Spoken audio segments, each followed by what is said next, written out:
Hello friends, welcome back to my channel. আমি শুভঙ্কর আর আপনারা দেখছেন অ্যাপ্লায়েন্স রিভিউ। সো ফ্রেন্ডস, চলে এসেছি আমার চ্যানেলের একটি নতুন ভিডিওর আপডেট নিয়ে।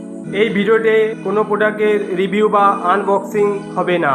এখানে একটি ফ্রিজের গুরুত্বপূর্ণ সিস্টেম সম্বন্ধে আপনাদের অবগত করব।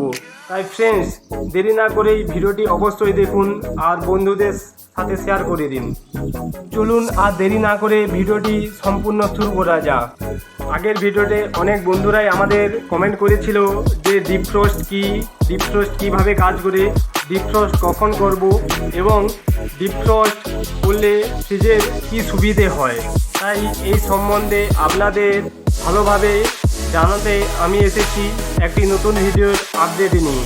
ডিপফ্রস্ট হলো রেফ্রিজারেটরের একটি স্পেশাল সুইচ।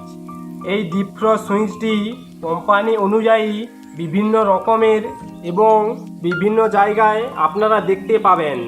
ধরুন, এই স্যামসাং কোম্পানির রেফ্রিজারেটরের ডিপফ্রস্টের সুইচটি রয়েছে ফ্রিজারের সাইড বরাবর, নিশ্চয়ই আপনারা দেখতে পাচ্ছেন। এই কন্ট্রোলের মাঝখানে রয়েছে ডিপফ্রস্টের সুইচটি, আর অন্যান্য কোম্পানির ডিপফ্রস্ট সুইচটি রয়েছে ঠিক তার উপরে, ফ্রিজের উপরে রয়েছে ডিপফ্রস্ট সুইচটি। এখান থেকে আপনারা আপনাদের ফ্রিজের টেম্পারেচারটি কন্ট্রোল করতে পারবেন এবং ডিপফ্রস্ট সুইচটি টিপে আপনাদের ফ্রিজটিকে ডিপফ্রস্ট করতে পারবেন। আর এই ডিপফ্রস্ট বটনটি আপনারা সিঙ্গেল ডোর অর্থাৎ ডাইরেক্ট কুল রেফ্রিজারেটরের মধ্যে দেখতে পাবেন। আপনারা নিশ্চয়ই বুঝতে পেরেছেন রেফ্রিজারেটরের এই ডিপফ্রস্ট সুইচের সম্বন্ধে। এখন আমি আপনাদের দেখাবো ডিপফ্রস্ট কখন করবেন এবং কিভাবে করবেন। এটা হলো একটি রেফ্রিজারেটরের একটি ফ্রিজার। এই ফ্রিজারের মধ্যে এখানেই মূলত বরফ জমা হয়। এখানে দিয়ে রেখেছে কোম্পানির তরফে, যাতে আপনারা বুঝতে পারেন। এখানে তার জন্য একটি লাল ইন্ডিকেটর দিয়ে রেখেছে। এই লাল ইন্ডিকেটরটি যখন পুরো পোর্শনটায় বরফ জমা হয়ে যাবে, তখন এই লাল ইন্ডিকেটরটি নিচে চাপা পড়ে যাবে। তখন আপনাদের বুঝে নিতে হবে যে ফ্রিজটিকে ডিপফ্রস্ট করার টাইম এসে গেছে। আর পুরো যখন বরফটা কমপ্লিট হয়ে যাবে, আপনাদের বোঝানোর সুবিধার্থে একটি সক্রিয় ফ্রিজ নিয়ে নিয়েছি। এই ফ্রিজটি বর্তমানে এখনও চলছে।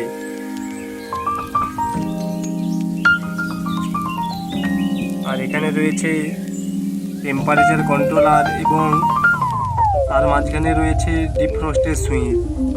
আর এই ফ্রিজারের মধ্যে প্রচুর পরিমাণে বরফ জমা হয়েছে, আপনারা নিশ্চয়ই দেখতে পাচ্ছেন। সে লাল ইন্ডিকেটরটিও ঢাকা পড়ে গিয়েছে। তাহলে এই ফ্রিজটিকে ডিপফ্রস্ট করার সময় চলে এসেছে। আর বন্ধুরা, আপনাদের সুবিধার্থে বলে রাখি, এই বরফগুলি আপনারা কোনো ছুরি কাঁচি দিয়ে ছাড়ানোর চেষ্টা করবেন না।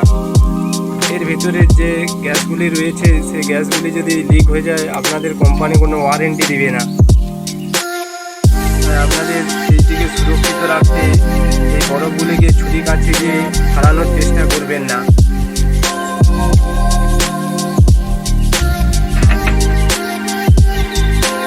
ডিপফ্রস্ট করার পর ফ্রিজারের মধ্যে থাকা বরফগুলি জল হয়ে এই চিলার ট্রে দিয়ে পেছনে ড্রেন লাইনে চলে যাবে।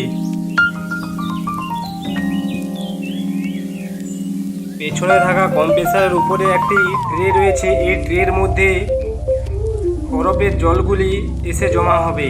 আর এই ট্রেকে আপনারা একটি স্পঞ্জের সাহায্যে বা এটিকে খুলে দিয়ে আপনারা পরিষ্কার করতে পারেন। এই ট্রেটিকে কিভাবে খুলতে হয় আপনাদের দেখিয়ে দিচ্ছি। এই ট্রেটিকে প্রথমে একটু উপর দিকে তুললে তারপর টেনে বাইরে বের করবেন। দেখুন, এইভাবে ট্রেটিকে বের করে আপনারা জলটিকে ঢেলে ভালো করে ট্রেটিকে পরিষ্কার করে পুনরায় আবার এখানে লাগিয়ে দেবেন।